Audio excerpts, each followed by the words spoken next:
Hello everyone, welcome back to Determinant lecture series. In the last lecture, we discussed a new chapter, determinants. We actually begin this new chapter, determinants. We introduce that what the determinant is, what is the definition, what is the use of determinant, how we find the determinant. We also saw that what is the determinant of matrix of order 1, what is the determinant of matrix of order 2, how we find it. I am again repeating, we basically multiply these diagonal elements with a negative sign in between, right? Besides this, we also saw how we find the matrix, how we find the determinant of a matrix of order 3 by 3. Today we are going to discuss some of the examples. So let's get started. Now कल हम ये वाला जब remark पढ़ रहे थे तो इसमें बड़ी इम्पोर्टेंट बात थी कि कोई भी अगर मेरे पास मैट्रिक्स है जिसमें कुछ ऐसा रिलेशन है तो उसमें उनके डिटरमिनेंट्स के बीच में ये रिलेशन होगा। इन जनरल जो सिनारियो है वो कुछ ऐसा है कि अगर मेरे पास कोई ए मैट्रिक्स है, राइट, वो इक्वल है सम k times B of matrix. So उस केस में मेरा जो डिटर्मिनेंट होगा वो k power n of determinant of B होगा, जहाँ पे के एन जो है वो ऑर्डर है, राइट। ऑर्डर किस मैट्रिक्स का? Order of B matrix. यहाँ पे इन जनरल ये बात लिखी भी हुई है, if A is equal to K times B where A and B are square matrices of order N, right, then determinant of A is k power n times determinant of B. This result is quite important, so we need to remember this result. Okay, fine. Now let's see example number 3 here. We have to find the determinant of this matrices, right? Basically this is the matrix now, earlier it is determinant only, ठीक है। how we will find it? जैसे कि मैंने बताया था, हम उस रो या उस कॉलम के आगे अलोंग एक्सपेंड करते हैं जिसमें मैक्सिमम नंबर ऑफ जीरोज होते हैं। जैसे कि आप देख सकते हैं, as you can see here, column number 3 में सबसे ज़्यादा जीरोज है। नाउ हम इसके अलोंग ही हम एक्सपेंड करेंगे, इसके अलोंग ही हम डिटर्मिनेंट फाइंड करेंगे। बेसिकली कैसे डिटर्मिनेंट फाइंड करेंगे देखते हैं। सो 4 है, let me take one page, just wait a moment, let me make, yes, so let me write the determinant here. I have 1 2 4 minus 1 3 0 4 1 0। So basically इसमें सबसे ज़्यादा zeros है तो मैं इसके अलोंग ही डिटर्मिनेंट फाइंड करूँगा। ओके, सो 4 ऐसे ही लिखा जाएगा, 4 के साथ एक पॉजिटिव साइन, राइट। अब 4 वाली रो हटाओ, 4 वाला कॉलम हटाओ, इस ये छोटा सा जो डिटर्मिनेंट बचा है इसको सिंपली इसको फाइंड करो। सो -1 is multiplied with 1, I get -1, एक नेगेटिव साइन, 4 3 जा 12, ओके 12, ओके फाइन। नाउ इस ज़ीरो के अलोंग अब हम देखते हैं, ये वाली रो हटाओ और ये ज़ीरो के अलोंग ये कॉलम हटाओ। लेट मी री राइट इट अगेन, 1 2 4 -1 3 0 4 1 0। ओके, अब मेरे पास, मैं इस कॉलम के अलोंग एक्सपेंड कर रहा हूँ ना, तो मैंने 4 के साथ तो लिख दिया है। अब इस ज़ीरो के साथ इसकी रो और इसका कॉलम हटा देंगे हम, बाकी जो बचा उसको फिर हम लिखेंगे, राइट। सो ज़ीरो, यहाँ पे इस ज़ीरो को साइन क्या होगा? नेगेटिव साइन होगा। क्यों होगा नेगेटिव साइन? मैंने बताया था, plus minus plus minus plus minus plus minus plus, okay, plus minus और ये लास्ट में प्लस, इसलिए यहाँ पे ये जो साइन होगा ये ज़ीरो के साथ नेगेटिव साइन होगा। Okay, so negative of zero. अब इसके साथ इसको अगर मैं इस रो इस कॉलम को हटा दूँ तो जो एलिमेंट्स बचेंगे उनका हम 2/2 की तरह हम डिटर्मिनेंट निकाल लेंगे। सो 1 और यहाँ पे आ जाएगा -8, राइट। अब इस ज़ीरो को इसकी साथ रो इसके साथ ये कॉलम हटाओ और बाकी जो बचे उनका डिटर्मिनेंट निकाल लो। अब ये जो ज़ीरो होगा ये पॉजिटिव वाला होगा, राइट, इसके अकॉर्डिंग। और इसके अलावा -1 की पावर i प्लस जे से भी देख सकते हो।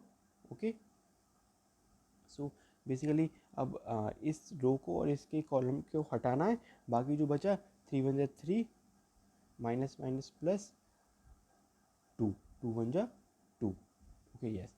नाउ इसको सॉल्व करते हैं। देखो अब जीरो को यही फ़ायदा होता है, अब हमें इसको अंदर इसको सॉल्व करने का और बेसिकली इस पूरे को सॉल्व करने की और इस पूरे को सॉल्व करने की ज़रूरत ही नहीं है, बिकॉज जीरो बाहर है। इसकी वजह से क्या होगा, ये टर्म जीरो हो जाएगा कम्प्लीटली। बस मेरे को इसको सॉल्व करने की ज़रूरत है, राइट।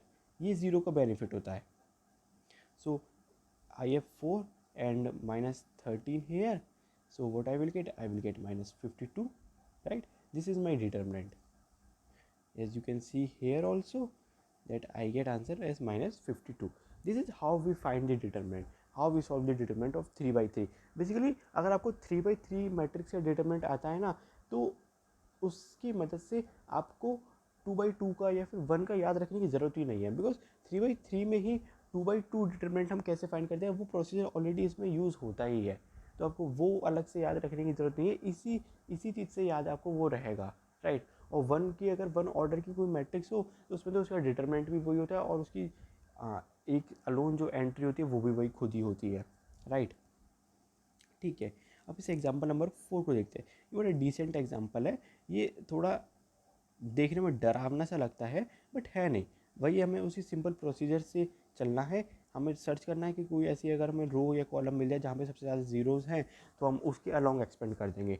ठीक है, अब एग्जांपल नंबर 4 को देखते हैं। इसमें अगर हम देखें किसी भी रो या किसी भी कॉलम में सब में एक सिंगल ज़ीरो ही आ रही है, तो किसी के भी अलॉन्ग एक्सपेंड कर दो, कोई फ़र्क नहीं पड़ता। चलो सपोज़ इस फर्स्ट रो के अलॉन्ग एक्सपेंड करते हैं, हम इसको कुछ इस तरीके से लिख सकते हैं, एक्सपेंडिंग अलॉन्ग रो 1, कुछ इस तरीके से हम लिख देते हैं, राइट। ऐसे लिख देते हैं। नाउ इसके अलॉन्ग मैं एक्सपेंड करूँगा, सो वेट, ओके यस, इसके अलॉन्ग मैं एक्सपेंड करूँगा तो सबसे पहले zero, so zero as it is.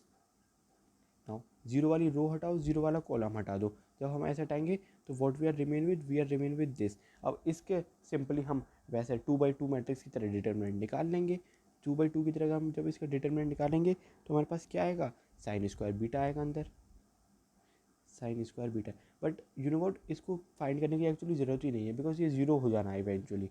ठीक है, अब इस साइन को देखते हैं। चलिए, इस साइन के साथ जो साइन आएगा, सबसे पहले जो साइन आएगा वो आएगा नेगेटिव का, तो माइनस के साइन एल्फा, सबसे पहले यही लिख लेते हैं। इसके साथ अंदर ब्रैकेट में इसकी रो हटाओ, इसका कॉलम हटाओ, बाकी जो एंट्रीज बची उनको उनको 2 by 2 की तरह सॉल्व कर लो। सो ये ज़ीरो हो जाएगा, ये हो जाएगा minus cos alpha sine beta, अंदर आ जाएगा minus cos alpha sine beta. Okay, अब इसको देखते हैं। इसके साथ साइन कौन सा रहेगा, पॉजिटिव रहेगा, लेकिन चूंकि पॉजिटिव नेगेटिव होता है तो इसलिए माइनस कॉस एल्फ़ा। इसकी रो इसकी कॉलम को रिमूव किया और इन डायगोनल एलिमेंट्स को मल्टीप्लाई किया with the negative sign 2 by 2 की तरह। Okay, so what we will get sine alpha sine beta. Okay, will get sine alpha and sine beta. अगर मैं इसको सॉल्व करता हूँ तो मुझे क्या मिलेगा, ये तो देखो ज़ीरो ही हो जाएगा, ये तो ज़ीरो हो जाएगा। ये मेरे को अगर मैं सॉल्व करता हूँ इसको तो मेरे पास आ जाएगा sign alpha sine beta cos alpha, sign alpha sine beta and cos alpha. Okay, अगर मैं इसको नीचे वाले को सॉल्व करता हूँ तो मेरे पास क्या आएगा, मेरे पास आ जाएगा नेगेटिव में साइन एल्फ़ा साइन बीटा और कॉस एल्फ़ा, राइट। दिया जाएगा, बिकॉज इससे फ़र्क नहीं पड़ता ना, मल्टीप्लिकेशन में इसको मैं पहले लिख दूँ या इसको मैं बाद में लिख दूँ, ऐसे कॉस एल्फ़ा को बाद में लिख दूँ तो कोई फ़र्क नहीं पड़ेगा। अब ये ज़ीरो हो रहा है, ये दोनों कैंसिल हो जाएंगे, राइट। ये बस सेम टर्म्स है, जस्ट अपोजिट साइन है। सो ये ज़ीरो हो जाएगा, तो ज़ीरो इसका डिटरमिनेंट हो जाएगा।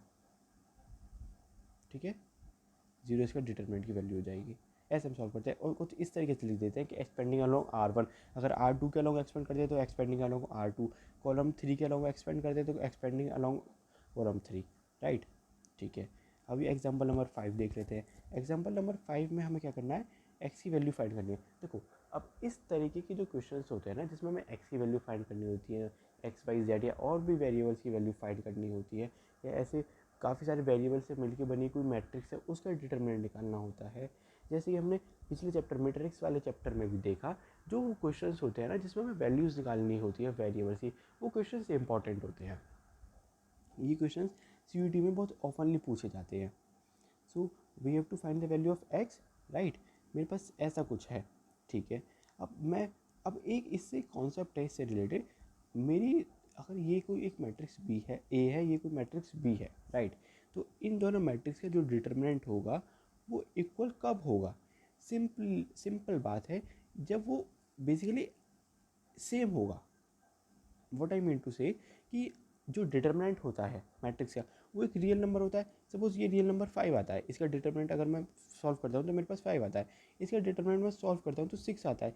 तो क्या ये 5 और 6 इक्वल हैं? नहीं, ये इक्वल नहीं है। तो ऑब्वियसली इनका डिटर्मिनेंट भी इक्वल नहीं है। ये इक्वल कब होंगे?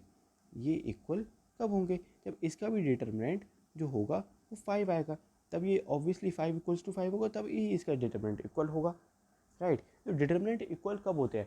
मैट्रिक्स में हमने देखा कि मैट्रिक्स इक्वल तब होती है जब उनका ऑर्डर सेम हो, साथ में corresponding elements, corresponding entry same हो। लेकिन डिटर्मिनेंट वाले केस में ये इक्वल तब होंगे जब हमारा वो डिटर्मिनेंट की एग्जैक्ट वैल्यू हुई आपस में इक्वल हो। नाउ अब हमें दे रखा है कि ये दोनों डिटर्मिनेंट की वैल्यू इक्वल है। अब इसी चीज़ को हम यूज़ करेंगे। ओके, सबसे पहले इसका डिटर्मिनेंट निकालते हैं। इसका डिटर्मिनेंट क्या आएगा? इसका डिटर्मिनेंट कैसे निकालेंगे? 3 की 1 से मल्टीप्लाई, ओके, फिर नेगेटिव साइन x की x से मल्टीप्लाई। नाउ 3 की 1 से मल्टीप्लाई 3 माइनस एक्स स्क्वायर, ये इक्वल है किसके? 3 की 1 से मल्टीप्लाई, 3 की 1 से मल्टीप्लाई एंड 4 की 2 से मल्टीप्लाई। ओके, सो 3 1 जा 3 माइनस 8। ओके, इसको सॉल्व कर लेते हैं तो ये 3 और 3 ये तो कैंसिल हो जाएगा, ये नेगेटिव साइन भी कैंसिल हो जाएगा, x square is equals to 8 आ जाएगा। So x is equals to plus minus √8 which is nothing but plus minus 2√2 हो जाएगा। यही हमारा आंसर है। सिंपल। इस एग्जाम्पल के थ्रू एक कॉन्सेप्ट एक्सप्लेन करने की कोशिश की गई है कि दो मैट्रिक्स का बेसिकली डिटरमिनेंट कब इक्वल होता है? जब वो आपस में इक्वल हो। बिकॉज जो डिटरमिनेंट आता है, हमने ऊपर डेफिनेशन में भी देखा था कि डिटरमिनेंट या तो रियल वैल्यू होती है या कॉम्प्लेक्स वैल्यू होती है। याद है हमने डेफिनेशन में यहाँ पे देखा था। देखो, या तो ये जो डिटर्मिनेंट होता है या तो रियल वैल्यू होती है या फिर कॉम्प्लेक्स वैल्यू होती है, राइट। सो ये इक्वल तब कब होंगे? हम कॉम्प्लेक्स में भी जानते हैं, कॉम्प्लेक्स में भी वो दो कॉम्प्लेक्स नंबर तब इक्वल होते हैं जब उनकी करस्पॉन्डिंगली, मतलब ईच दोनों का ही रियल पार्ट और दोनों का ही इमेजिनरी पार्ट इक्वल होता है। तो उस केस में वो सेम होते हैं। रियल में तो होते ही सेम, जब वो बेसिकली जो रियल नंबर है वो वही आइडेंटिकल हो तभी वो सेम होंगे। तो उसमें उसी फंडामेंटल आइडिया से हम ये कह सकते हैं कि डिटर्मिनेंट भी तब सेम होंगे जब वो वैल्यू आपस में एग्जैक्टली सेम होंगे, right. I hope this example is also clear to you. Now let's stop here. We will discuss the exercise 4.1 in the next lecture. Till then, if you face any difficulty in the concepts which I have already told you in lecture 1 of determinant and lecture 2 of determinant, you can write it in the comment section. I will be happy to address your doubts. Okay. Also, आप हमारे साथ various social media handles पे भी connect हो सकते हैं। Okay, thank you.